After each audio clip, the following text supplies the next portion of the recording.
arts and tech. I thought I was going to end up at Envision Academy because the same comment that you just gave to me, they gave to me that my demo lesson, they'd never seen kids connect with a teacher so quickly and be so willing to share and divulge and just feel like that I cultivated an environment of trust. Like it's almost like you, so when you go into the classroom, you can put kids at ease, right? That's the feedback that you got when you and I think sometimes we think of that being like Mozart playing the piano or something like that, like it's just a skill, but there's probably like, are you conscious of the things that you're doing? Like I was a Black Studies major in college, and you know, I was the only white Black Studies major, and I used to get a lot of shit from people for it. I don't feel like we've all as a society defined what racism is collectively, and I think there's very different perceptions on that based on you're teaching in a system that where people have benefited from the system versus where people have suffered from it. There was this because these kids are behind, because they need so much more, we have to make them do much more, right? And so they never got a vacation. And I know this because my daughter was a student. I do think you learn a cultural humility from being that other. Right.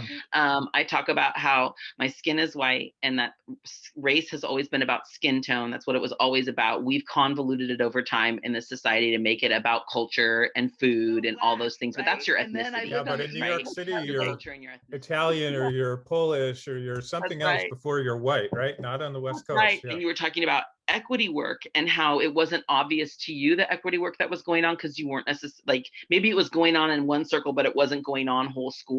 Said was we didn't have a space where we talked about whiteness, and that I'd had at my school in Oakland, and that at least always conversations happening about race, specifically and especially from those of us who were concerned about. But I still think it's easier for white people to talk about racism and redlining and mass incarceration and the school to prison pipeline and everything that we can get angry about and we can be the expert on because we've read the books on. As George Lipschitz calls it years ago in his book, The Possessive Investment of Whiteness, right? He wrote a whole book on redlining.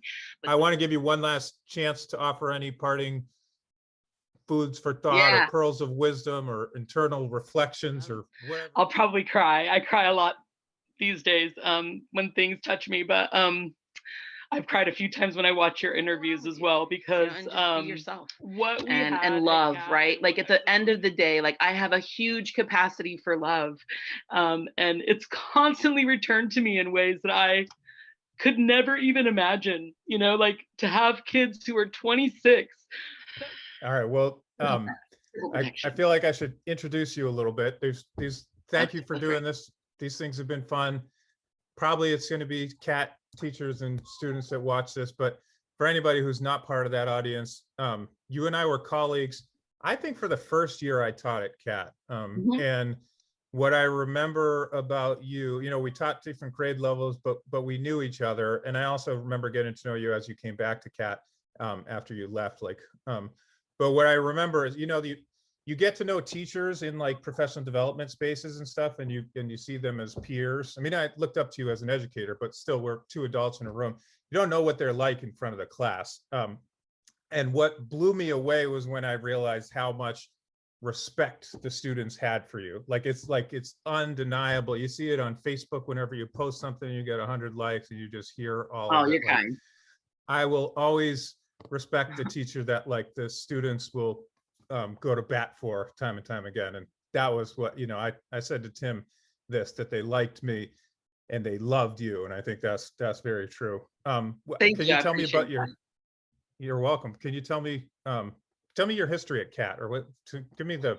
Oh, I came to CAT. I was actually thinking about this on the way home today because I thought you were going to ask me this question. I moved to New York in 2004, and that's where I became a teacher. I became a teacher through the New York City Teaching Fellows Program, and I love living in New York. I had no intention of leaving. However, my son was 14 and he was going into high school, and the way that it works to get into New York high schools is much the way that you place for when you want to become a doctor and you want to match your residency, they have a weird algorithm that they use. And so my son didn't place anywhere. And that's really scary in New York at that time, because it meant that you were either going to go to a bad school or you're going to be put in a brand new school and you just didn't know. Right. And so we had already been struggling a little bit with him as a teenager. He gave me a little bit more of a headache than my daughter did. And so I was like, let's just go back to California. California has a comprehensive college system. High school is what it is. He can play sports. We have the ability to do this because I still have my family is still there. So that's what we did. And I have moved a few times. I'm not afraid to move. And so finding a job at that time in California was incredibly difficult, because that's when they used to lay all the teachers off in February and then hire them back in July. Mhm. And I'm like, I got to have a job, right? And so I had applied through Envision, and I had 2 interviews when I came out from New York, one at Envision Academy in Oakland and one at City Arts and Tech. I thought I was going to end up at Envision Academy, because the same comment that you just gave to me, they gave to me, that my demo lesson, they'd never seen kids connect with a teacher so quickly and be so willing to share and divulge and just feel like that I cultivated an environment of trust. And so I was like, oh, cool, they're going to hire me, right? I'm cool, downtown Oakland. Yeah. And I ended up at CAT, right? At City Arts and Tech. And when I got there, one of the founding teachers, the founding English teacher, was the principal, Allison Rowland. Another founding teacher was still there, at Danielle, and she was teaching the upper division history classes. And then I think there were a couple other founding teachers as well. A few founding teachers had left, and so like as the school had been built, right, the teachers that had come in after the founders. So there was like really the initial group of teachers minus a few, plus a few newbies. So I was kind of a part of this new wave. And ironically, I was the only parent. So I was the only teacher on staff when I started that had a child. And then Elizabeth Noble had a kid that year, and she became the second parent, but she was only working part-time and she was in special education. And it was wild. I will never forget my first staff retreat as a CAT teacher. We went to the Marin Headlands and stayed at the Y out there, right? I think we did that. I don't know if we did that the year that you came. We But we did. didn't do it for a couple of years. And that was the first time we did. And it was like a party on a whole other, I mean, we did work during the day, but at nighttime it was like a party. And I was just like, wow, this is a whole, I had just come from New York, where I'd been teaching for 4 years, 2 years in a school that had 4,800 kids. That was insane. And then 2 years at a small school where I had been doing a lot of small school work and was working and learning in different organizations in New York City, and doing lots of professional development and really trying to figure out who I was going to be as a teacher. And so CAT was like really my first time landing on my feet, feeling like, okay, I've got some experience under my belt. What's this going to be? And I really, again, had moved back to California for my kid. So, this was not something, and working at a charter school was not something I had been interested in. I'm a total proponent of public schools. I did not go to public school until I was in high school. I really believe in public education, and that we should be putting our efforts and time and energy into creating awesome public schools for all kids. And so, I found myself in this position of like, oh, I need a job, right? And then when we had that first weekend getaway and all the prep and planning, like I will say that the daytime stuff, the prep and planning was exhausting, like figuring out, like basically we would take an exhibition and plan backwards, right? And I had never done work quite like that in that way. I had done a lot of small school stuff, but not exhibition based stuff. And so I was just like, wow, this can't be real. And one, and two, I don't know if I have what it takes, to be a part of this group of people. I have, a husband, 2 kids. I have a commute, like, how am I going to fit here? you know.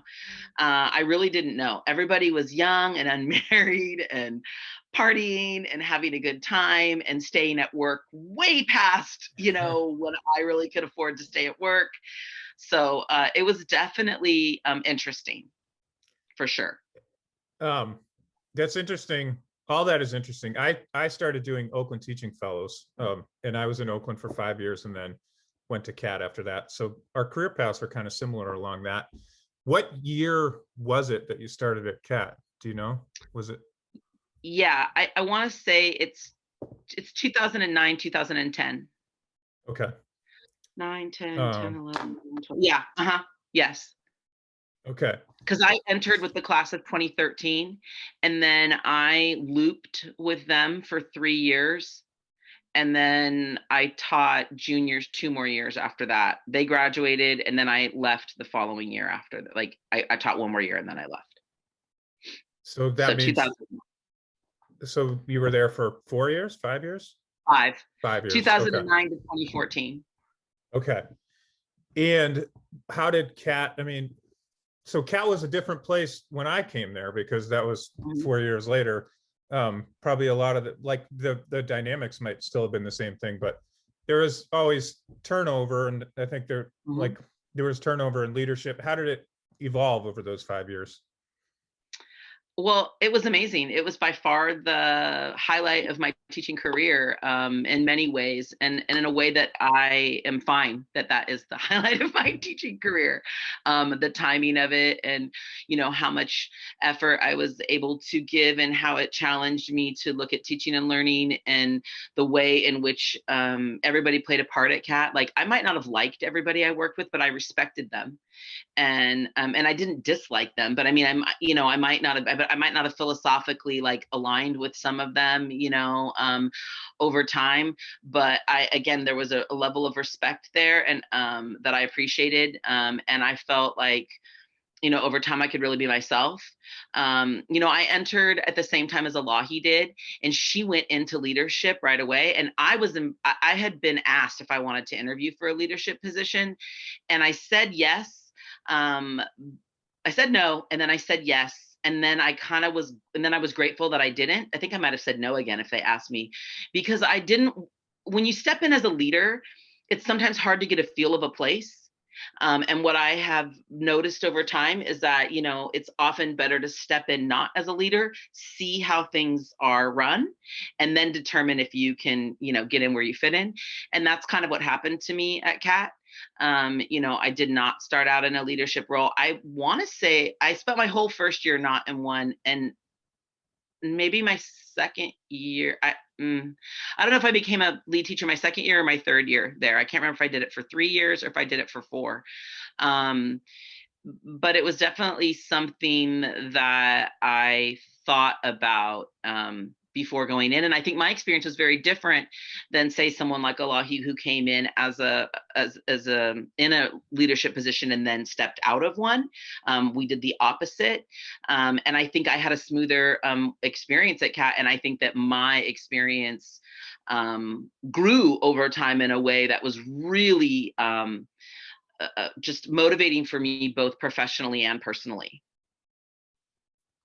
Because I Um, think that that's the difference about CAT, right? Like, it's not just that you're professionally growing, but because of the staff and because of the way in which things were set up to work together, you grow personally as well. yeah, I would say that for sure for me. And a lot of these things, your growth, you're not aware of until years later, and you can look back on it. And I look at the way I'm teaching now, and I'm like, oh, this is like things that I've been evolving since I was at CAT.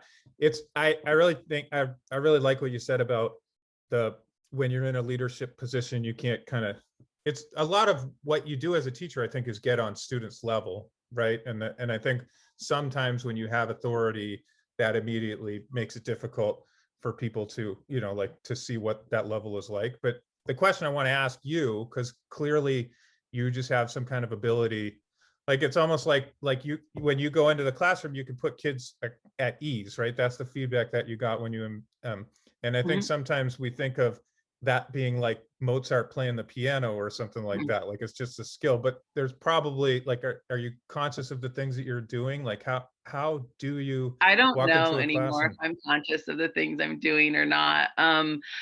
I do think it is my je ne sais quoi in teaching, right? My I don't know what, right? Like it is my ability to be able to connect with people, in this case specifically students, has made it has made my classroom a comfortable space for a lot of people over the years. I was also thinking on my way home here that, at this point in time I've taught thousands of students, right? Like more than two, less than four. And I don't think about that, right? Like I just don't think about the fact, like I don't think about my career in its totality, right? Um I think some of it is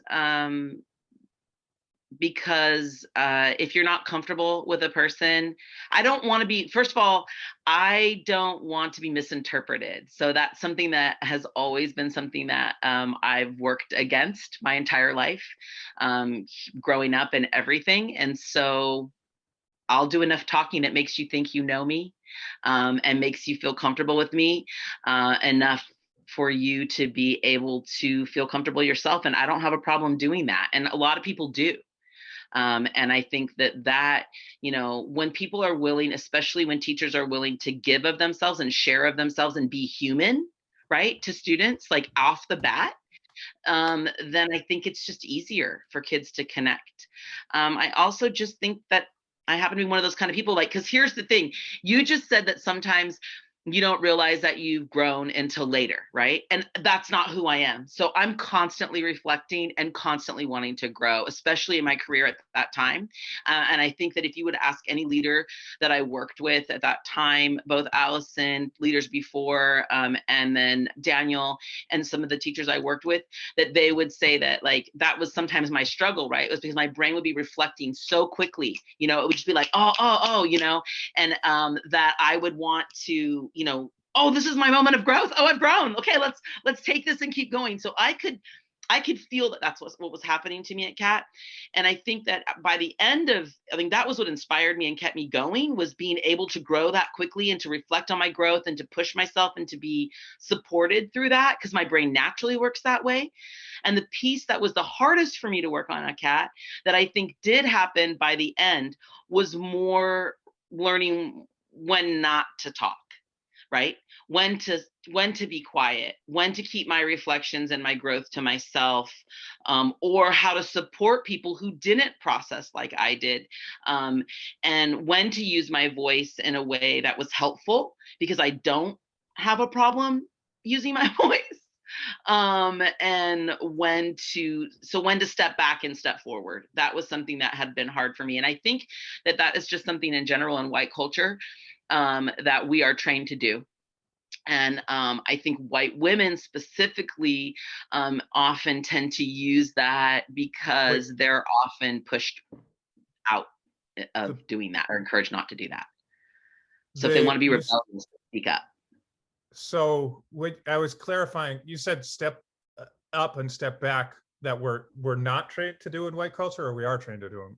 Oh, we are We're not not. trained to do that in white But so culture. you said we Absolutely are, not. are we, I thought you said we are trained to do something, like, do you Speak mean like out. over Speak out. articulate? Okay, Yes, okay, I believe in white culture we're trained to talk about, like, to quiet is not necessarily a positive thing, and we want to fill the space, and like especially white women are taught. Sorry, the dogs are barking in the background. it's okay. Um, that we're trained as white women. And certainly, my generation of white women was trained to make people as comfortable as possible. Like that's what you're supposed to do. You're supposed to make people comfortable. And as a matter of fact, I'm kind of, I just turned 50. And so I'm in that generation, kind of like in what I think of as in betweeners, of white women, where there was this generation of my mom's generation where that, they were housewives still predominantly. I had very few friends. My friend group, there were some divorces, but not nearly what there was within the next generation, right? And so it was an interesting time when I've reflected on, like, sometimes, especially with voice, right? Because I think that that's something that is super important to reflect upon, to think about, like, like for example, when Ty put in the Facebook comments that he thinks that I have things to say, right? Like, I find that debatable sometimes, because I feel like white voices take up so much space.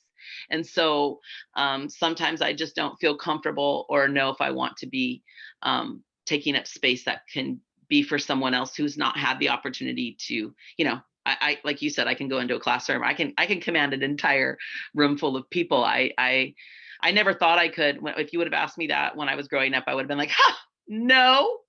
But I do enjoy it for sure. I do enjoy that I have that capacity. Yeah. Well, I feel It's that, and valid. I also I feel some of the similar energy, like don't want to take up space, like when it could be somebody else, that's been marginalized by their identity more than me. But I also feel like you've been a classroom teacher for however long, like you're grinding, like you're the person that we need to hear from on a lot of these things. I'm Well, and I also curious. think that at this point in time, as white people, we can't be quiet anymore, right? Like on certain levels with certain things. And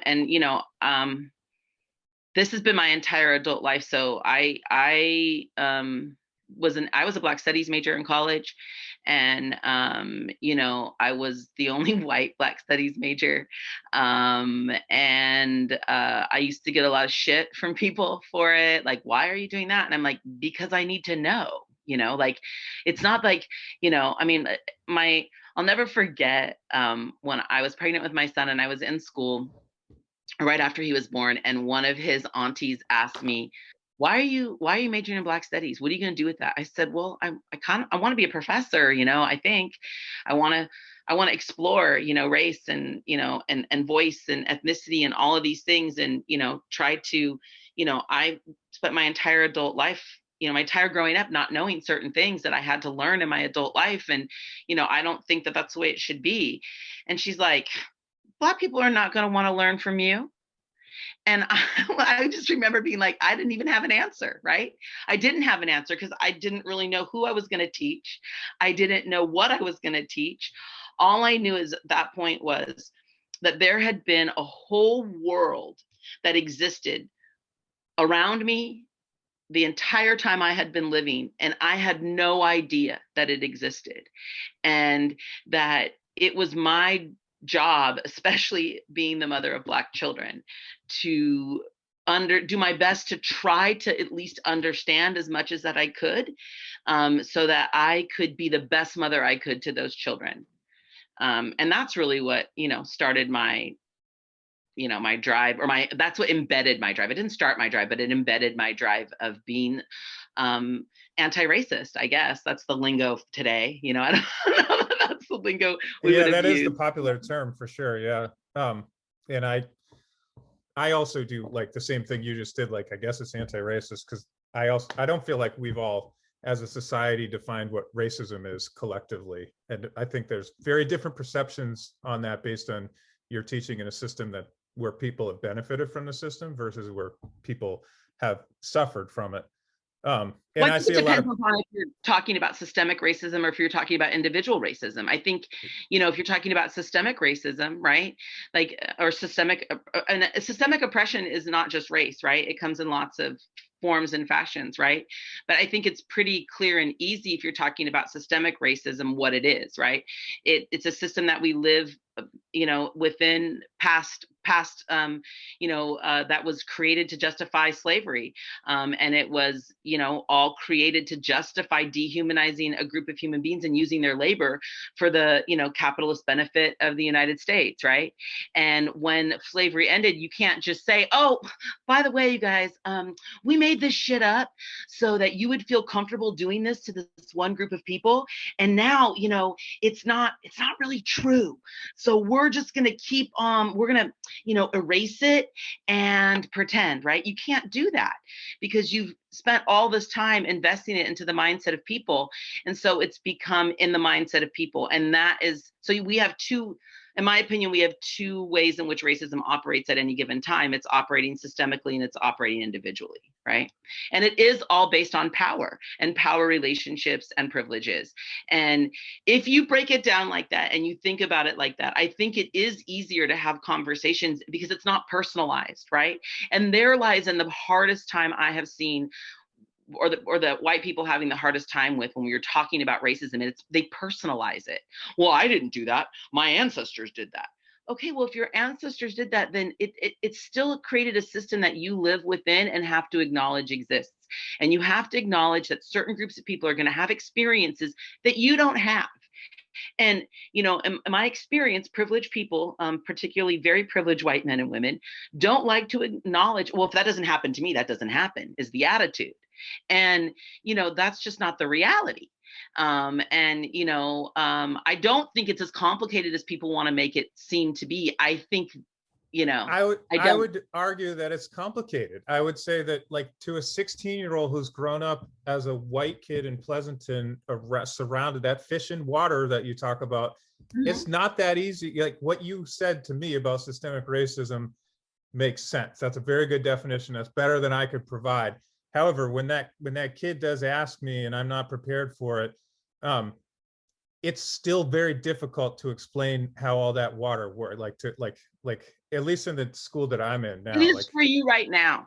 But that doesn't mean over time it won't get easier, because I believe that it is a spectrum, right? And it takes time for us to be able to have these conversations and to have the knowledge and the understanding about why the system was created the way it was created and how it functions and who benefits, right? but you just made it sound like it's a problem that I have. I don't think it's a problem that I have a hard time No, explaining that's it. not But what I what I mean. No. and like I've done it a lot, but I think if this were an easy problem to solve, we wouldn't still live in a white supremacy, right? Like I guess what I'm curious about, have you taught, like, where's your career gone on since CAT? Like, I never taught white kids very much at all until after I left CAT. So I'm kind of curious if your No, career I has haven't taken a taught white similar kids path. very No. much either. So I taught in New York City at a really diverse, really dope school in Brooklyn that had an autism spectrum disorder program embedded into it. So we had a lot of collaborative team teaching, not just for autism spectrum disorders, but also for other special education, but like non like you wouldn't know, right? Like mostly LD kids, learning disabled Uh-huh. kids, right? And so that was really dope. And our school was the most diverse in all of New York City. So out of all of the high schools in New York City, the school I taught at had the most diversity across ethnic lines, across racial and ethnic lines, across class lines, across gender, all of it. And it really was unique. I struggled there a little bit because the majority of teachers were white, and there was a higher, like you didn't have to test in, but you had to have a certain grades to get in, and you had to have like the desire, you had to have a work ethic. Um, and so that work ethic that was promoted in school was very much a white privilege work ethic, which I think is important. Don't get me wrong. I do think it's important to give that to students and to provide them access to that. But I also think that there's balance. And I think that what I saw happening there that was difficult was that there was this, because these kids are behind, because they need so much more, we have to make them do much more, right? And so they never Mm. got a vacation. And I know this because my daughter was a student. So, when we would take a vacation, teachers would all get together and talk about what homework they were giving over the vacation. And I just would sit there like astounded sometimes because I was like, what are we teaching? What are we teaching? We are teaching that you never take a break. And I don't know about y'all, but I know I would point and I'd be like, I know you're going to the beach. I know you're going to the mountains. I know you're hanging out with your kids for 2 weeks. And now I am supposed to go on vacation with my daughter, but she's going to spend the entire time doing your homework, and that's not cool. Yeah. Um, so there was that. But I love teaching there because I got to do collaborative team teaching. And so that was a really new thing for me. My first year there, I went in as a special education teacher. And because I have three licenses: English, special education, and social studies. And Oh, so I co-taught with a friend, a former teacher of that I had worked with before, English. I taught a section of my own English class, and then I co-taught in sociology. And then the following year at that school, I was the sociology teacher, and another teacher who I got along with really well was my co-teacher. And then my daughter graduated, and I moved back here, and I've been teaching at Jesse Bethel for the last 5 years, which is a comprehensive public high school, very diverse in Vallejo, equal parts, a little bit of everything, African American, Latinx. Um, Asian, but not just like what we're used to in San Francisco, like predominantly Chinese, but a lot of Pacific Islander, and white students.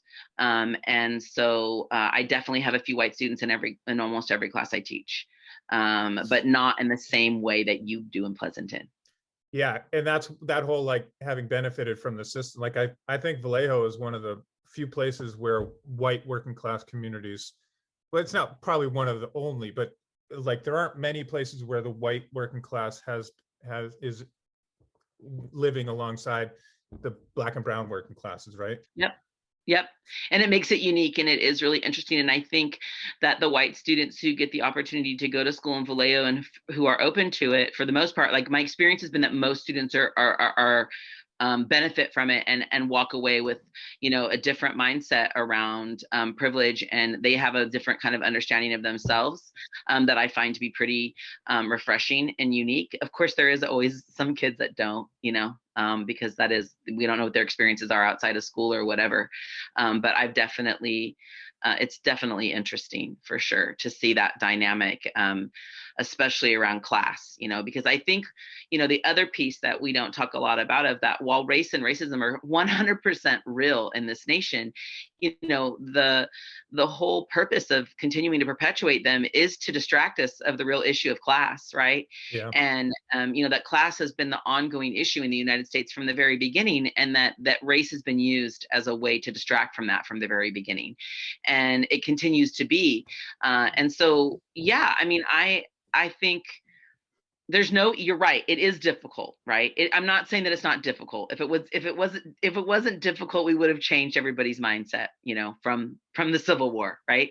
But I teach reconstruction every year, because I think it's overlooked, and it is the first civil rights movement in the United States, and students need to understand that we've been marching towards this for a long time. I tell students we take 3 steps forward and 2 steps back in America all the time, and that things are constantly cycling around. I mean, I think it's pretty amazing that women my mom's age that I know and grew up with are reading White Fragility on their own and coming up to me and wanting to have conversations about, things that they never recognized before, understood before. And, that's amazing. To me, that's a step forward, that I'm not having to say, hey, maybe you should check out White Fragility, or check out 13th, or, Slavery by Another Name, or, I don't have to, that there seems to be a group of people within the white community, that does want to learn and does want to be open to recognizing that microaggressions may not be something that they are consciously doing, but it might be something that they are doing, right? Because we're all in this, we all live within this racist system, right? Yeah, and And that's so, how in that like white flight and segregation and all this stuff. Like I know we integrated after Brown versus Board of Education, but we didn't really integrate. And I think a lot of these microaggressions come from living in an insular community. I think. well, Um, yes, and I think it's also like so in my sociology class right now, we're watching Jordan Peele's Get Out, mhm. and that film is a great, it's great what Peele has done with horror, right? I mean, I would have he has voted for taken, Obama 3 times, right? yeah, right. I mean, my parents aren't racist. I mean, we had a whole conversation about that in class, right? Like, if you're not racist, do you have to say I'm not a racist? No, you don't, right? You just, and like So anyway, we're watching this film, and I think that Peele just does such a great way. Like, if you're able to watch the film and then have a conversation with a group of people, especially people who see themselves as liberal white people, right? Um, Around, what's really going on in this film, and how you can throw microaggressions in the direction of people without even realizing it, because and I think it goes back to what I was talking about earlier around why people are taught to fill the space, right? They're taught to make people comfortable. And one of the things that I think is really interesting to get out is that the whole time, right, they're talking about Chris, the main character. They're constantly showcasing his blackness, right? Which you see happen to Black kids in all white environments. Like, there's always this showcasing of, oh, look at this Black kid and he's doing so well, or especially, I'm sure you have, Token from South Park at your school too, right?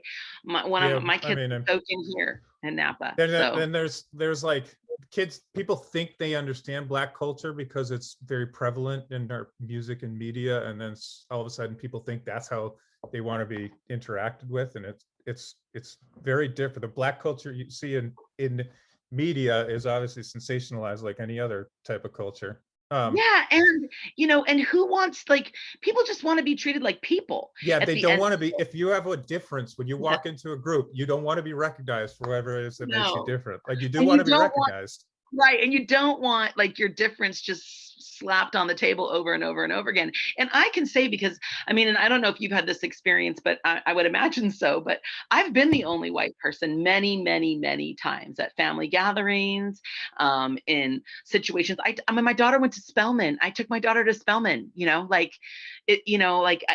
and I'm not treated that way when Yeah, I and am the only person. I mean, and don't I get me think wrong, sometimes I'm treated with shade, but I'm not treated like that. and I think if you're comfortable with who you are when you're the only white person, you quickly distinguish yourself from like what the stereotype of whiteness is, because people can sense uncomfortable energy, and I think that's a lot of the thing about whiteness is we've never been put in that position where we're like the other. That's my like because I had a didn't wasn't ultimately successful in my marriage, but with a woman from Puerto Rico who was Black, and I had a lot of those experiences, and I felt Yeah. comfortable with them because of my experiences in the classroom. And I do think you learn a cultural humility from being that other. Well, I think you also learn to recognize, like, for me, for the longest time, because I wasn't, my community was, not family based, not my family based, from the time I was 21 until, well, probably even in some ways still currently. Um, One of the things that I think stands out the most to me is just that my evolution in time of being comfortable, specifically with Black women, and I have a lot of close friends that are Black women at this point, but at the beginning, I didn't, because there was just a lot of animosity about me, being with a Black man. And while I couldn't understand, because I'm not a Black woman, over time I could gain some empathy over it, or around it, or understanding about it. But then I also had to recognize that when I go into a space that's all Black, especially this, I think this happened to me at Spelman, like, completely, because they took my kid and her friend, and then I was by myself, right? It's one thing to be in an environment that's all Black when you're with your kids, right? Because they, Mhm. like, you know, they they brown you up a little, right? For lack of a better way of putting it, right? Mhm. But when you're, and then of course here I am, a mom at Spelman, so obviously my daughter is Black, right? If I'm sitting, well, maybe not obviously, but predominantly, most likely my daughter is Black. And it was really interesting because it was predominantly mothers, at this event that we went to prior to my daughter, going to Spelman. And it was really interesting to see, which women, like, and to recognize that the women that were rude to me, that wasn't my problem. Like, that wasn't for me to fix. Whereas when I was younger, I would have been like, oh, I don't want her to think bad about me, or, I would have wondered, like, how do I fix this? How do I make this better? I don't want her to think I'm one of those kind of people, right? But as time went on, as I parented, as I lived within the community, as I was, as I was, it was often that I would be the only white person. I just learned that, hey, if you don't like me, That's not my problem. And as long as I'm not disrespectful and rude to you, that's your problem. You know, we're just people here. And that's where you get to a place where I feel like where race is always present and it's always there, but where you are just a person, where you're just interacting with people as people, and you can kind of zip off your Yeah, white coat a little bit. that's real. Um, all right, so I have another question about, we talked about um, the term anti-racist, right? Like I Mhm. think Ibram X. Kendi is probably a little bit over quoted these days, but I've read his How to Be an Anti-Racist, and I really do like how he categorizes segregationists, assimilationists, anti-racist. I feel like that has a valid lens today. And And I haven't obviously, I read it, think but that is something that what you just described, I know exactly what you're saying, and I would agree. And I've said that for a long time, right? That it's a stages of awareness and understanding. so. My question is, I assume we probably both would put ourselves in the anti-racist camp, but I think if like, which is the like, I would say that we have different strategies for how we deal with segregationists versus assimilationists. Like I feel like you have to stand up to segregationists because they use fear as their tactics, and you sort of have to like get to know assimilationists because they're the ones that are going to be moved by those get out conversations. But I don't know, like how do you see um, where we're at in terms of anti-racism and increasing awareness in those populations? Oh. Well, um, I have had a hard time, right? That's why I've chosen to teach where I teach. Mhm. I've had a hard time more with the white community my entire life because I was not a tiny girl, and I grew up in a community where, in a time where that mattered.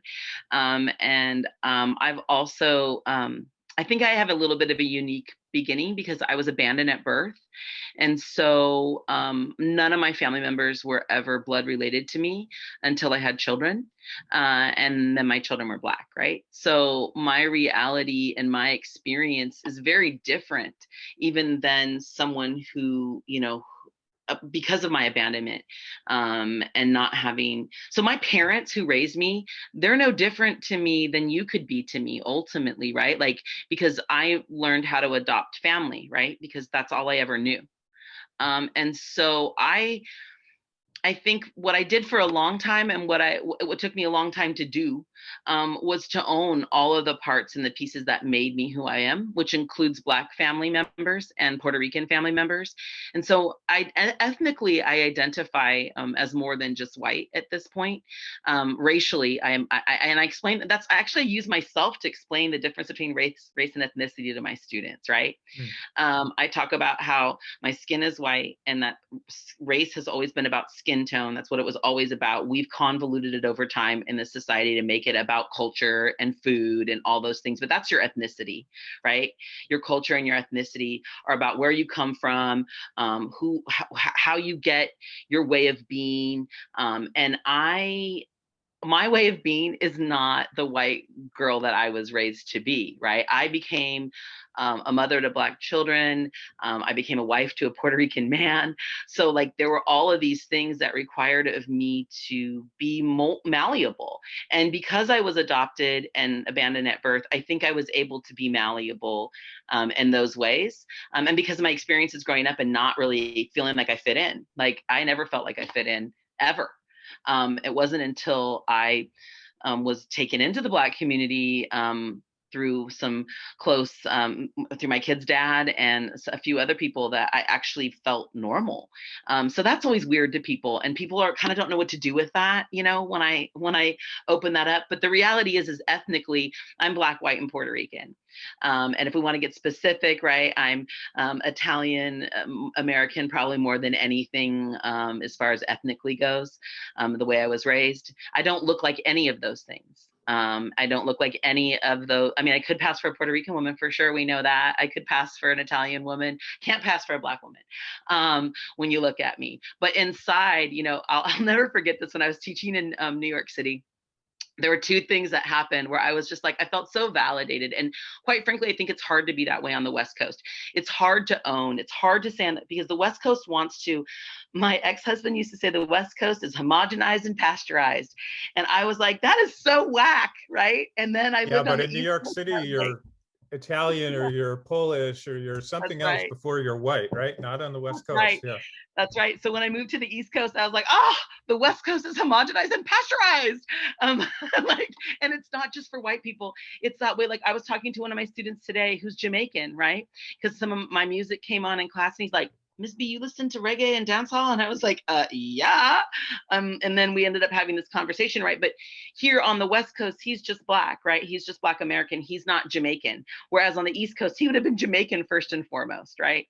Mhm. So even racial identity is different on the East Coast, right? In some ways, because your ethnic identity is more prevalent than your racial identity in some ways, right? So it wasn't until living in New York that I really actually began to feel comfortable to own that, because I didn't want to be, what's that Rachel chick that turned herself black, that Oh, was Rachel Dolezal. Yeah. yeah, yeah. Don't Yeah. want to be, never wanted to be thrown in that pile. And that's long before Rachel, right? That I was having these things happen. Yeah. That's a But in your, yeah, go ahead. that just to not that that's a very important piece of the I think of the conversation is that it's hard for white people to talk about race because white is sort of like the only identity and it's been ascribed in a lot of things that we don't like we don't have a proud cultural identity because we've been normalized. I think that whole piece that you just talked about is to me a big part of the equation.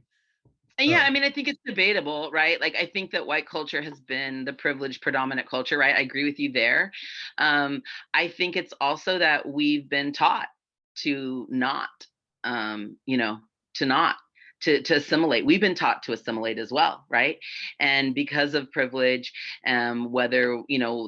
whether recognized or not, it's been really maybe much easier for white people over time to assimilate because, as we both know, that was not the case here for Europeans as they came to this country, right? It depended upon where you were from. I mean, the Irish were horribly persecuted. So were the Italians and the Jews and anyone from Eastern Europe, right? mhm. And so they became white over time, right? Um, Again, I think an intentional time passes to where people want, if you're told that this is right, this is the top. I mean, everything's hierarchical in our nation, right? So if you're told, hey, you've made it, if you've made it to the, if you're white, right, like you've made Yeah, it, you don't want to then believe it all was these because you're white, right? right, all these groups amalgamize and just become white, right? I mean, my grandfather, which isn't that long ago, I mean, he grew up speaking Italian, yet my mother wasn't taught Italian. My grandmother was raised speaking Norwegian, yet my mother wasn't taught Norwegian. And yet at the same token, like now we value language, right? So what we first told people to not do, right, to in the name of assimilation, now we're just like, oh God, you can speak two or three languages, that's amazing. So three steps forward, two steps back, Yeah. right? Well, For people sure. personalize. You're talking about personalizing before. I think white people personalize challenges to the system a lot of times. Like if I was to Mhm. talk about Pleasanton and I'm like, we need to get better about having conversations that develop our racial awareness. People in Pleasanton would be like, whoa, whoa, whoa, like we have all these AP test scores. But I think it happens with any structure that people benefit from. They develop subconsciously to um, create narratives that explain that. Like, and I'm sure when women weren't allowed to vote, men thought we understood what it was like to be women. And like a lot of these things, I think, um, yeah, I don't know. I mean, I I hear what you're saying, and I think a lot of people will be like, "What do you mean we have to have these conversations? I'm not racist, right?" yeah, And like again, that's only one piece. Like to say that you don't see a difference. Like I remember having this. There's a woman that I went to high school with here in town that I ran into um, a few years ago, and she was fostering to adopt a black child, right? And they had two children of their own that were almost grown, and they had another little boy that they fostered to adopt that was Mexican American, and they're a white couple, right? And she was talking to me about her experiences with this baby and how it really never dawned on her, like she was raised not to see color. And I was like, oh, that's so cute. Whenever anybody says that to me, I'm like, there's your perfect example of white privilege. You were raised not to see color. I had to raise my children to never forget their color, right? To recognize that when they walk out the door, that's the first thing people are going to see about them, and that they're going to have to do their very best to arm themselves to, like my daughter says at Spelman, they refined it, right, and taught her about decorum, right? What choice are you going to make in a situation that could go one way or the other as a person of color, right? And so, I mean, these things are talked about and taught in Black circles, and white people are not always aware because we are No. not taught those things, right? And so I think, like you're saying as well, like when there's an attack on the system, I mean, I found with the men in my family, like I can't talk to the men in my family at this point. I've made a choice and I don't know that I will talk to them anymore. I don't know how many times I can say the same thing, and when I was younger, I would just kind of get heated and we get into heated arguments about things. And now that I've gotten older, I'm like, look, I've given you 10 resources that you could look at to educate yourself and to look at things differently. And if you don't want to do that, I'm not going to go around and around with you. I'm not, you cannot make me agree with you that, you're going to invalidate other people's experiences and that's okay. And it's not okay for me. And you're entitled to your opinion and your perspective. But at this point in time, I'm, you're talking about people that I love ultimately at the end of the day, my Mhm. friends, my family, my children, and, you just think that everything. And that's part of the problem too, right? Like for whatever reason, we have an issue and within white culture where you think everything. And I know this to be true because I know I had to fight against that in becoming a teacher and recognizing that, hey, sometimes I'm gonna spell things wrong and sometimes I'm not gonna know what I'm talking about. And that was really uncomfortable for me for really like for a while to get over, to recognize like, hey, it's okay to not know everything. You can't know everything. That's not your responsibility. You know, Yeah. your responsibility is to be a human and one of the things I really appreciated about Kat, if we're going to swing it back that direction, was this whole really open-minded work around growth mindset, and it was interesting because when we were talking about Kat and you were talking about equity work and how it wasn't obvious to you the equity work that was going on because you weren't necessarily like, maybe it was going on in one circle but it wasn't going on whole school. I think that's really interesting. I think you're right in some ways, but it was totally going on. The Well, whole what I said was we didn't have a space where we talked about whiteness, and that I'd had at my school in Oakland, and that at least as You a didn't say total it that space. way. Had you said it that way, I would not have taken the notes I'd taken. But you're right. We didn't have a space where we talked about whiteness. But what you said was we didn't have conversations around race. And Yeah, so so maybe I in misarticulated that. some ways you were right that we didn't have like full-fledged open conversations around race, because there was a lot going on with what we did, right? But there were always conversations happening about race, specifically and especially um, from those of us who were concerned about teachers who were operating from a place of white privilege and how to get them to recognize that and to understand that and not kid blame, which is some of what you're talking about is happening at your school at Pleasanton. So it's not necessarily specific to race-based stuff, right? It's definitely in relationship to teaching and learning. Like kids are not real learners if they're not, wanting to be there and they're not doing the things that they're supposed to be doing. And that's not true. You just might, just because you're not doing just because as a kid you're not doing what I want you to do doesn't mean that you're not taking something away from my class or that you're not learning something. And why is it that a student has to succumb to what a teacher is telling them to do instead of it being a negotiation and sort of a learning journey, right? Where are you at as a person and what you're doing and what's happening with you and where am I at, right? And for sure, I've always worked in populations where you have to consider what's going on outside of school, always. And that's been the case we're people, right? Like I remember Yeah. when I used to see kids in the mission and they'd be like, oh, you're walking your dog. And I'm like, yeah, I'm a human. I walk my dog, I eat, I go to the bathroom, the whole 9 yards, right?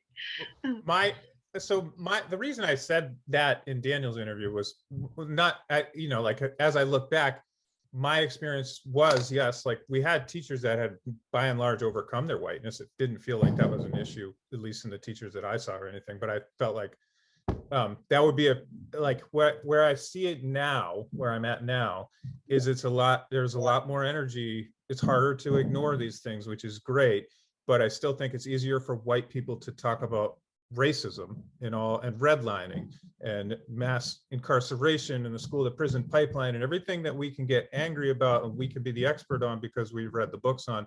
But I think it's harder for us to come into it from a place of vulnerability and talk about how we embody that system or ways we've contributed to it. And I think that my theory is that, like, there's still a lot of white guilt out there, then that stuff doesn't come out until you actually talk about that stuff. I 100% agree with you. 100% agree. And I think the part that's hard for me is that I did have those conversations and I did have those things happen with me a long time ago. Like, and I'm not saying that that it hasn't evolved or like, oh, a long time ago I became woke and I'm just woke. That's not what I'm saying Right, at right, right. all. No, but I hear you. I'm just I think the way you just put it is exactly right. And like I remember in my master's program in ethnic studies that they were finally offering classes on whiteness. And I remember people like students of color and white students like, why do we need classes about whiteness? And I just remember the professor being like, if you don't look at the entirety of the system, whiteness being an important part of that system, and we don't acknowledge those experiences and how that plays a role, then we'll never be able to unpack it and dismantle it and move forward, right? And when I was teaching in New York the last time, I went to this really cool institute in Virginia at Montpelier, which was James Madison's place, right? And like you stay there and you stay like in these all these cool outbuildings, and there's like there's like a whole history about the building. But then I did this workshop on immigration, and then there's a lot of New York City teachers, but then there was a couple people from Virginia, and there was a woman there who was teaching high school in Virginia, and she said, and now her school was diverse, about 50% Black, 50% white. I mean, not diverse, but, stereotypically Southern, right? Yeah. 50-50. And she said the issues were not, the predominant issues at her school were not with Black boys. They were not with Black girls. They were not with white girls, but they were with white men, young white men trying to figure out where they were going to get in and fit in, because privilege wasn't carrying it for them anymore. And that so many of these young men had been moving through life in the past generations, really through their privilege because of what was, how towns worked, how life worked, and that towns and life weren't working that way. And that they were having a lot of issues with young, white, angry men on their hands because they just were lost. And I think that is in part a result for not talking about whiteness, right? Of not talking about, as George Lipschitz calls it years ago in his book, the possessive investment of whiteness, right? He wrote a whole book on redlining. But that phrase, the possessive investment of whiteness, really reflects in everything when we talk about whiteness, right? Like the white guilt and like feeling a certain type of way for things that people did in the past. That is your possessive investment in whiteness, whether you realize it or not. If you cannot acknowledge it and then move forward and move past it and do what you can to be an ally, right? Like, because I think anti-racist isn't say enough. I think you have to be an ally as well, right? You have to be willing to, and I told the kids, I was like, it's like in World War I, right? Wouldn't have been a world war, right? Serbia, Russia had Serbia's back, right? And Austria-Hungary, right? No, Russia had Austria-Hungary's back. Anyway, everybody had each other's back, right? And so you ended up with these allied forces that were like, they got into war without question, because it's like, hey, I got your back, right? And I think all too often as white people, we don't have to engage in war fair the way that people of color do in this country. And if you're truly an ally, then you're willing to put your neck out and engage in warfare. And you're willing to stand up and you're willing to say, hey, why are you checking his ID? Or why are you speaking to me here? Like, I'm not the most senior person here, nor am I in charge. Yes, I'm the only white person, but come on, this person right here clearly is in charge. or whatever it may be, the little things that we can do, to push back against this possessive investment in whiteness. And I think the hardest part and the most frustrating place for me at this point is I don't have a lot of patience anymore. And I think, it's great, like some of the things that you're saying, and doing, and the questions that you're asking, because, we have to question, what people of color are tired of teaching white people or telling white Yeah, people about. yeah, this is our work for sure. I mean, That's I for sure. I was going to make an analogy before, like if you, with your possessive investment in whiteness, like if we somehow fixed our convoluted tax systems, all of a sudden we put a bunch of accountants out of work, and then like we'd have a problem because they feel like they deserve a job, and I feel like we have the same thing on our shoulders with the system that is a white supremacy, that Yeah, hopefully because we can dismantle one day. when you really break it down, right? Like when you really break it down, there were no reparations given to slaves at the end of slavery, right? No opportunity to build wealth for these millions of, well, roughly 3.5 million people who had built the economic powerhouse that was the South, right? The South was the wealthiest place in the world. And it had, a few people that held all of that wealth.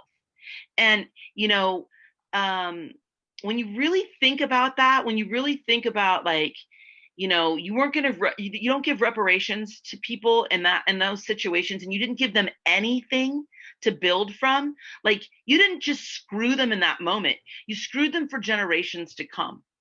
And, white wealth is something that often doesn't get talked about. And yet it is also a big issue, right? Because all these old white guys, especially these older white men who have the mentality, whether they're liberal or whether conservative, that don't necessarily see fully privilege, or they see privilege and they think that's enough, right? They believe, sorry, I moved them out of my room and then my son let them back in here. So they believe that people like Trump are working for them. Like, Yeah. They have like what, in the grand scheme of things, like $2 or $3 million in life, right? But they think that the economic powers that be actually care about them. Let me let my dog out. I'm sorry. And like, and that's disturbing to me. That's really disturbing to me. Like to go to my uncle's house and see that, like, I went to my uncle's house and we don't agree about anything, right? And so I don't necessarily like to go there, but I had to go for a family event. And this was, I don't know, maybe 2 years into Trump's presidency, and he has like coins that you can buy to help support the wall, right? And my aunt has a picture of Reagan and Bush on the refrigerator. And I'm mind blown, because I was not raised this way. My grandparents were not. My grandparents were not that way. I was raised in a working class family, with where people mattered, right? And so when all of a sudden there became this shift from people mattering to money mattering, and to this group of people thinking that their money was important to the powers that be, when it was just a drop in the pail, like they don't give a crap. Like to me, that's the biggest duping that's going on. Like that these people actually believe, that folks are about them and their money when they're not. Yeah. They're being used as well, you know, to keep So those views, and it's frightening.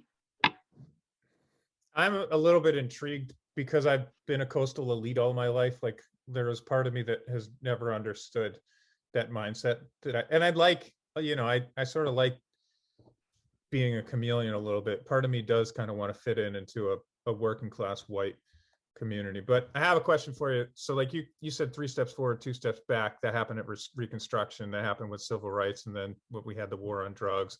We had Obama, and then we have Trump. Like I feel like this last year has been a step forward in Black Lives Matter coming to the forefront of attention. Do you have ways you can see us anticipate us taking steps backward? I think we have in some ways, because people discount Black Lives Matter as being is not, with the Blue Lives Matter and all of these other things that or oh my God, look what these protesters are doing by taking down, by cancel culture and all of this stuff. So I think we are kind of constantly doing it. Like I think it's constant. I really think that it's a constant cycle of 3 steps forward and 2 steps back. I do think there's forward movement 100%. Like, and I'm not saying that it's hopeless, but we live in a country that is founded on an ideal, right? On an ideal and a principle that says, we hold these truths to be self-evident, that all men are created equal, that they are endowed by their creator with unalienable rights, that among these are life, liberty, and the pursuit of happiness, right? And then on the other hand, so that, you've got this ideal on one hand, and on the other hand, you have this American dream, which is completely capitalist based. And, we saw a balance at the beginning of this nation, or this fight for a balance constantly. And capitalism has won, and I'm not, I'm a consumer, just like the rest of us. I'm going to Disneyland this weekend, for my birthday. I participate in things that are frivolous and, unimportant, and certainly not promoting of a cause, I'm no Ben Rosen, I mean, sometimes I wish I could be, but I'm not. Um, that being said, I totally see, 100%, a lot of things that are evolving here as a result of corporate capitalism that I find to be highly disturbing as time goes on. And, as a person who has literally lived her life straddled in the 1900s and the 2000s, at this point, I was born in 71. So, I lived that much of my life, on the 1900s, and then, 20 years in 2000, right? 31 and 21 in 2000. And I just, I think that it's an interesting time and place. I think that, we are shifting as an entire global place. It's not just about us as a nation, right? We're like more and more in a global society. What we do matters, right? Have you seen Seaspiracy No, on Netflix? Oh, well, no, I haven't. check it out. So my sociology class is really unique. I teach a sociology class where I basically kind of give an overview of what sociology is, and we use the textbook a little bit, like, so that they understand that there are these sociological ways of looking at the world, right? But it's an elective, and I want kids to be engaged. And so we basically choose things. I let kids choose things for us to look at and think about. And sometimes we do whole units on things. Sometimes we just watch a film, and then we'll do like some what I call web searches and discovers. So it's like teaching research, right? So like sometimes I provide websites, sometimes you come up with them, and then we like kind of do a brain dump. Like, what did everybody learn? Right? What'd you find out? And Seaspiracy is really interesting because it's the same guy who did Cowspiracy, but I didn't watch Cowspiracy. And one of my students brought it to the table, but it's really about the state of the oceans today.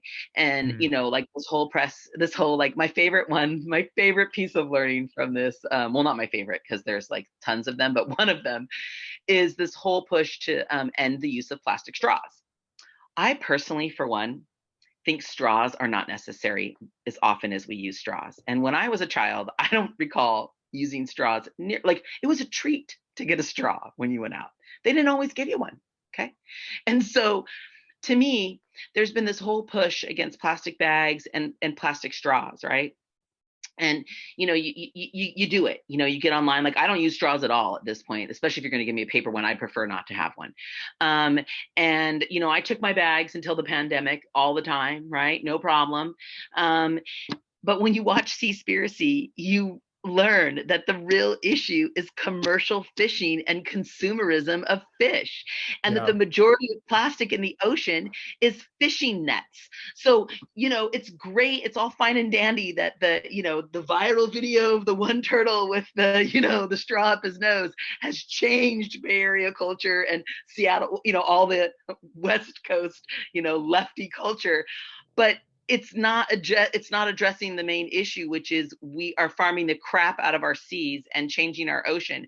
And so I say all this to say that, like, once again, the issues are larger, nowadays than they were before, right? We live in a global world. And we have to be thinking beyond, beyond just ourselves as well. And I think that racism, especially in America, and whiteness, especially in America, perpetuates being in your own head and your own space and not having to consider others, right?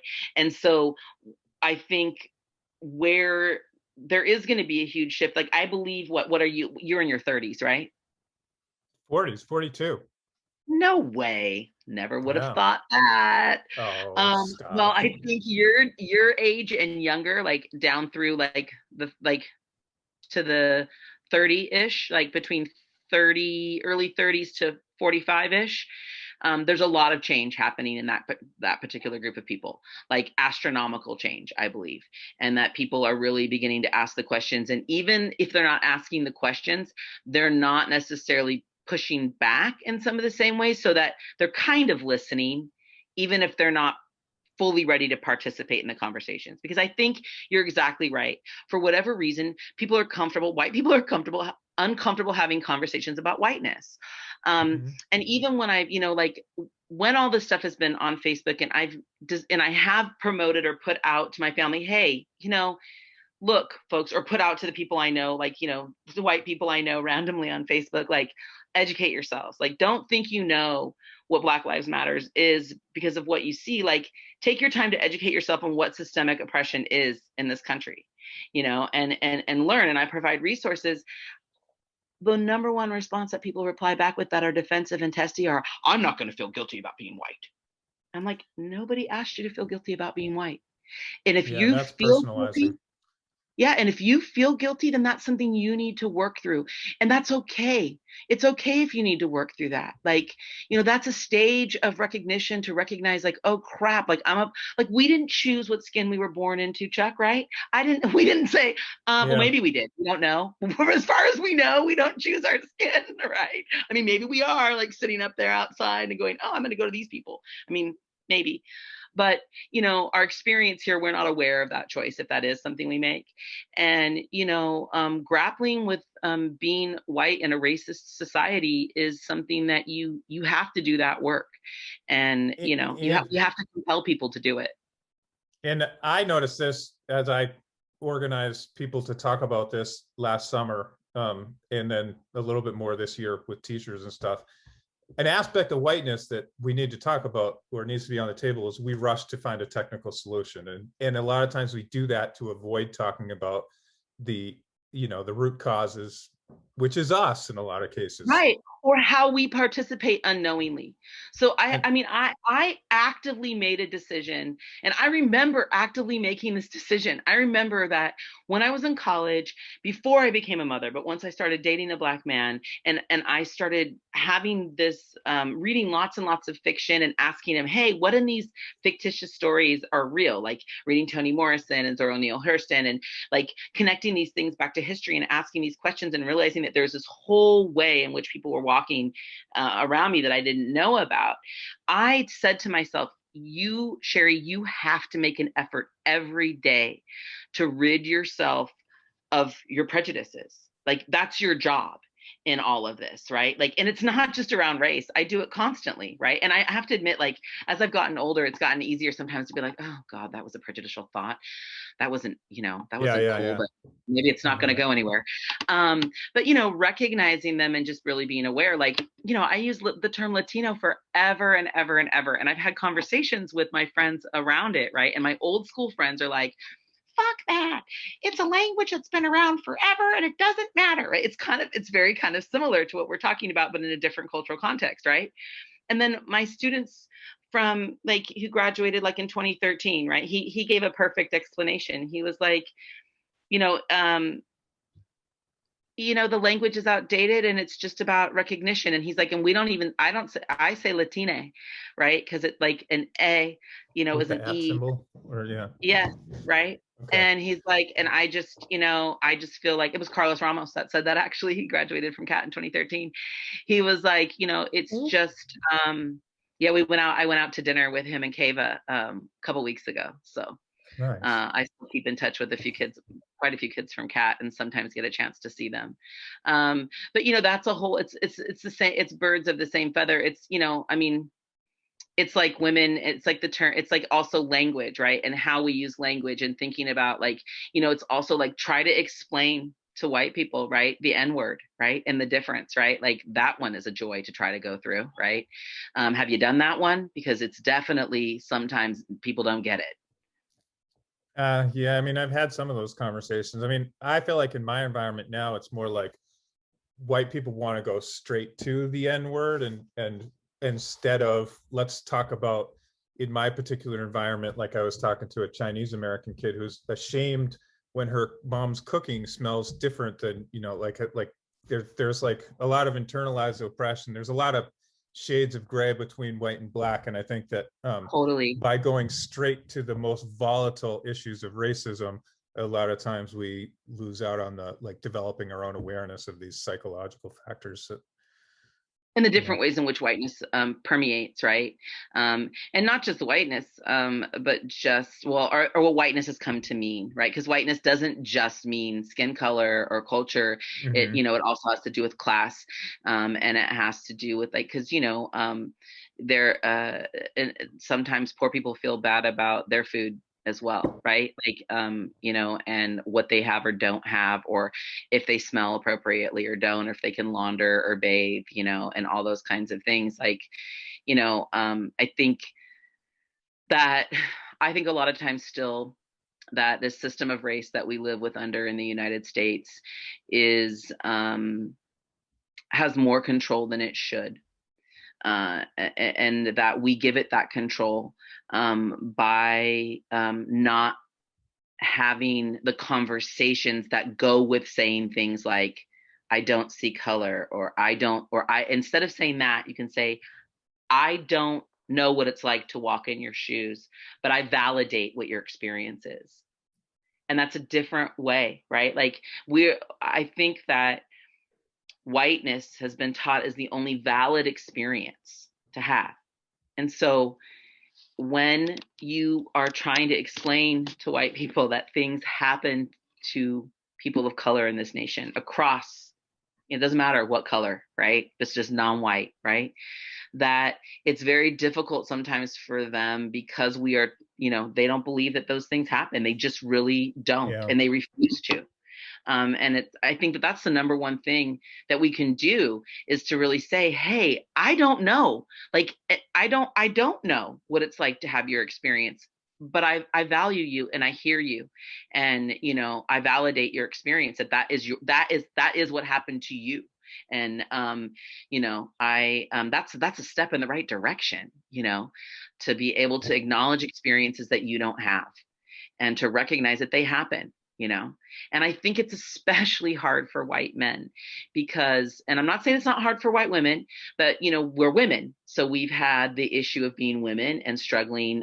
We have not been I start with my history classes by saying free white landowning heterosexual educated Christian adult males, and I've added some things to that over time, as kids have pointed out, like adult, Mm-hmm. um, are created this country, and they created this Yeah. country for themselves. And they didn't think, and you can look at free white landowning heterosexual educated Christian male, you can take all those terms and you can draw a line to some sort of ism that we have within our society today, a hierarchical ism that was created, right, to put us in, as Ronald Takaki says, in iron cages, right, where we can see one another and we can, see that the experiences are similar and somewhat overlapping, but we can't really get out of these cages. And I think because free white landowning heterosexual educated Christian adult males created the nation, the legacy for white males is really catastrophic in many ways, right? In many ways, um, I'm grown to have more empathy for white males in our nation around their lack of empathy and their lack of ability to be able to see people's perspectives, because it's sad, to live the your life in that bubble. Really, ultimately, you're the one who loses. You are, right, Yeah, for if you don't sure. open up the world. I mean, I I've say learned this so like much. the like when you look at culturally relevant pedagogy or culturally relevant Mhm. teaching, you start looking at it and you're like, most of this, 80% of this is just good teaching. Like it isn't Right. really like teaching a lesson on MLK or anything like that. Like it's Hmm. getting to know your students. It's, you know, giving them the empowering them different things. And I think becoming anti-racist is just a lot of times overcoming your own biases. It's like it's Hmm. just becoming a better person. and not Right. because other people think you're a better person, but you're going to be Right. happier if you like That's right. overcome these biases. That's what I think. And that's why I say, like, I made a concerted effort. Like, once I became an ethnic studies major and I was learning all this stuff, I was like, oh, I have to make an effort. Every time I have an implicit bias or an obvious bias or a prejudicial thought, or, oh, did that happen because of ethnicity or class or whatever? Like, I have to work against that. Like, that is what I can do. Right. But personally, for myself. And, I definitely feel like I've done that, and I continue to do that. And it's something that I find that is it's maybe a little bit complicated at first, and sometimes you talk about it more than others, but as time goes on, you're kind of like, like, where'd that come from? Or how did I get to that place? And it really goes back to, having a growth mindset. And that's really what good pedagogy is as well, right? Teaching Mhm. young people that it's not about the content that you learn in my class. I mean, it is in some ways, like, because the content should be interesting to you, right? But it's not really. It's like, are you going to leave my class, wanting to have a better understanding of the world around you, and in having, and whatever that is for you, wherever you are, right? And what does that look like? And are you able to question things and, research things and try to have a greater understanding of things and grow?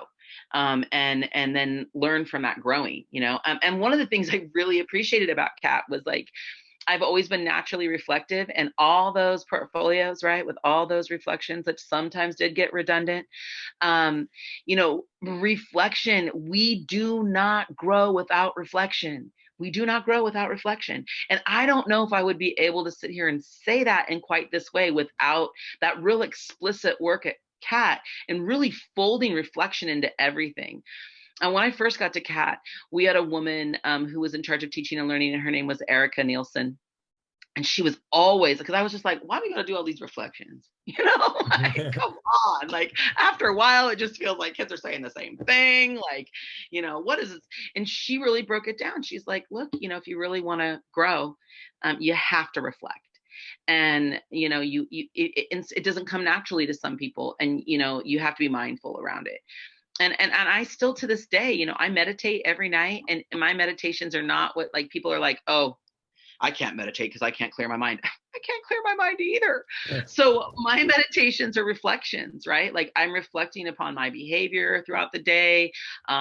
What did I do that, made me feel better and more whole? Where could I have been better? What can I see? Sometimes, they're about putting thought towards and intent towards things, right? And, I think that we don't do enough of that teaching to young people today. It's really unfortunate, because our world is changing.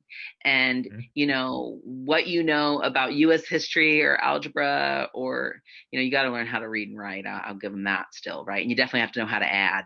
And do, your basic skills and things like that. But really, once you get all those basic skills done, what you really need to learn is how to think for yourself. Yeah. And, how to push. That's the only way we're going to push past any systemic issue, is to teach people how to grow and learn and question and wonder. And, I'm kids are just like, what do you mean? What do I wonder? I'm like, oh, oh, we want them to wonder. What do you wonder Mhm. about? What do you want to know? Like, there is explanations for everything, and there's multiple explanations for everything most of the time, right? Yeah. um, Anti-racism is a new term that, I think in some ways is helpful and in some ways is not, right? Because it goes back to that crux of the conversation of, like, what do you do to have these difficult conversations around whiteness? And,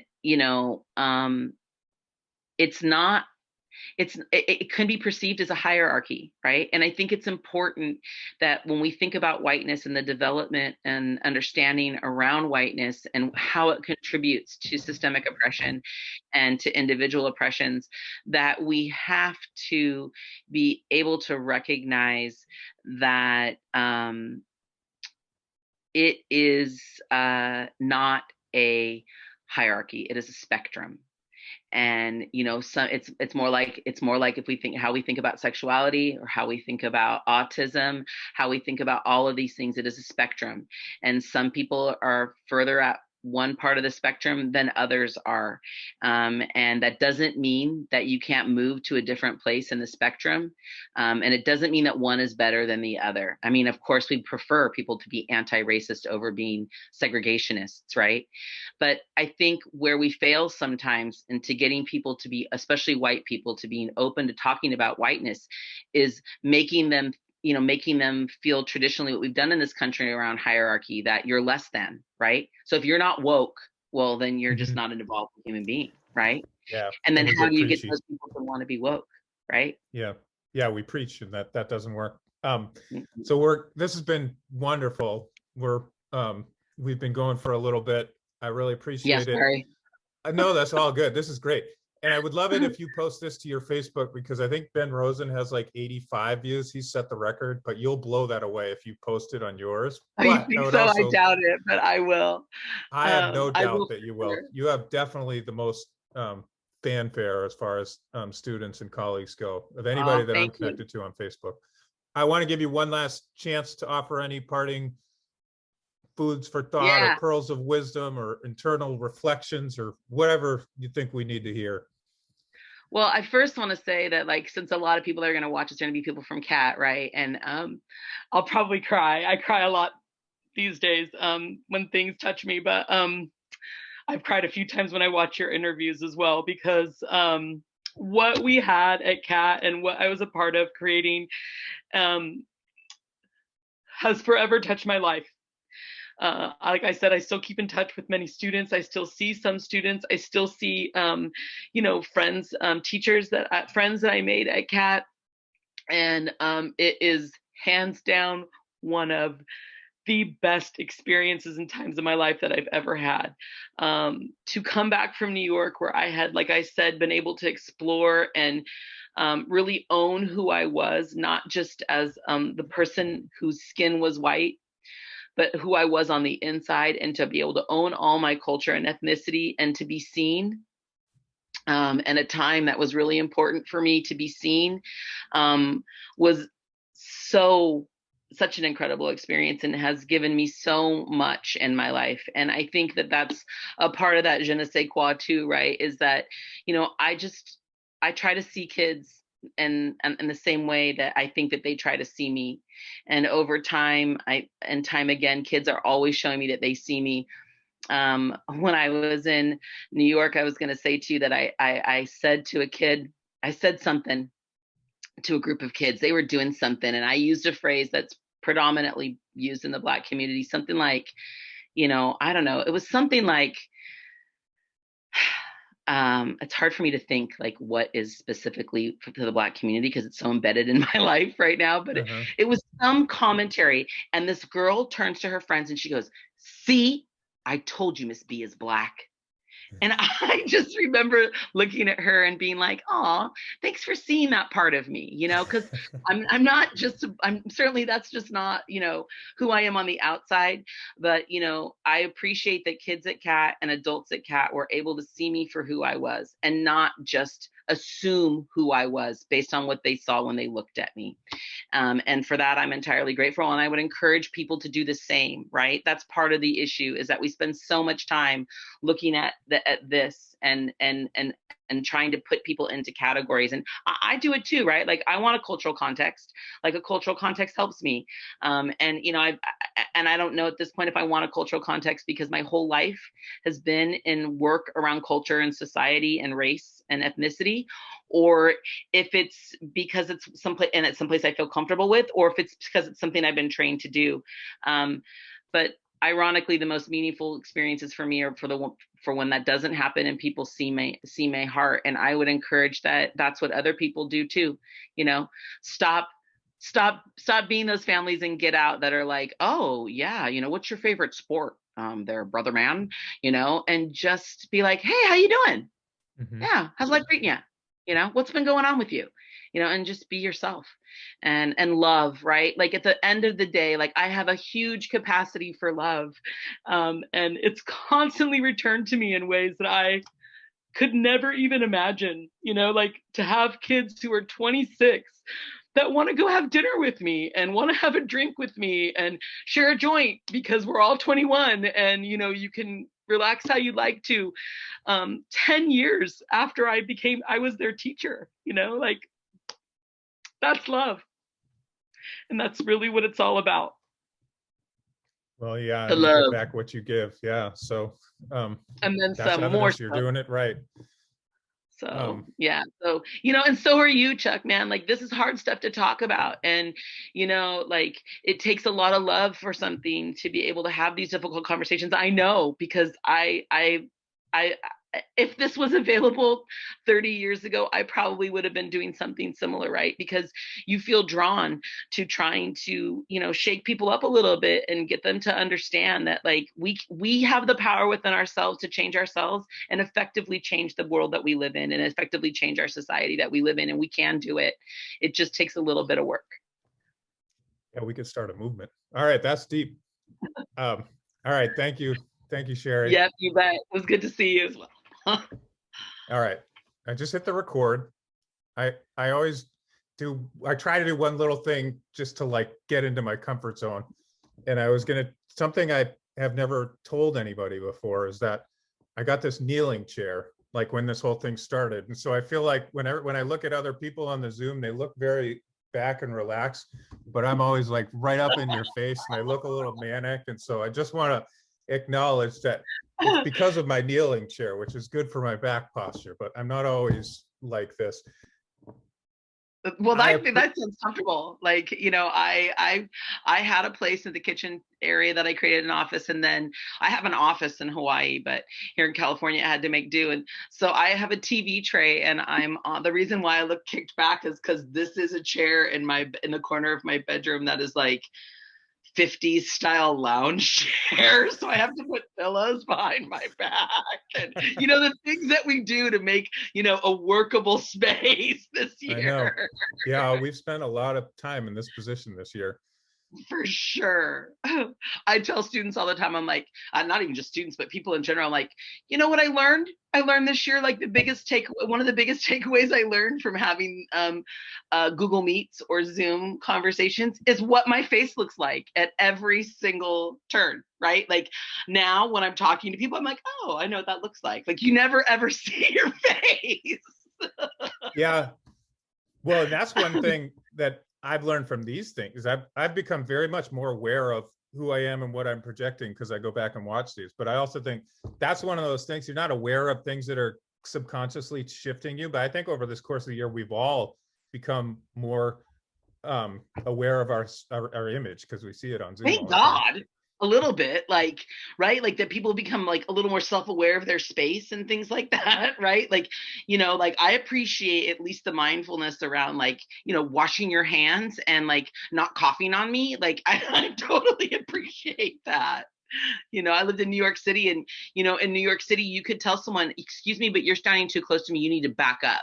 And if they don't back up, you can even get more aggressive, or actually not aggressive, but assertive. Californians would call it aggressive, but it's really just being assertive.